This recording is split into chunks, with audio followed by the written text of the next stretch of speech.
If your Acer monitor is acting strange, whether the colors look off, the brightness seems wrong, or the settings just won't behave, a factory reset is one of the easiest ways to bring everything back to normal.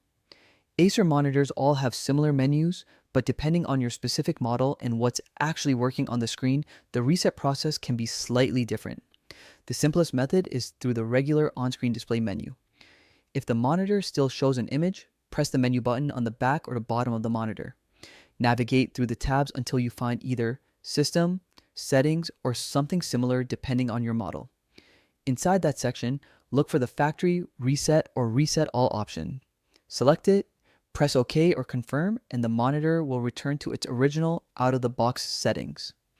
This will fix things like color presets, scaling issues, and picture modes that were changed accidentally.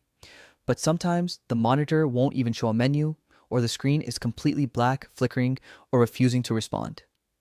In those cases, a simple hard reset can help. Turn the monitor off and unplug the power cable. Leave it disconnected for at least 5 minutes so it fully discharges. While it's unplugged, press and hold the power button for about 10 to 15 seconds.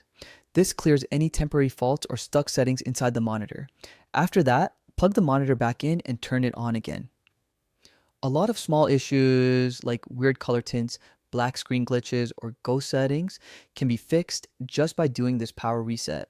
Some Acer models also have their own button combination resets.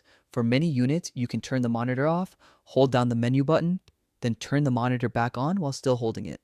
When the menu eventually appears, release the button and scroll to the factory reset option. Other models might use different combinations, like holding menu and down arrow together. If none of these methods match your specific monitor layout, checking the user manual or the support page for your exact model number is the best way to find the correct reset steps, since Acer uses different button styles across different lines.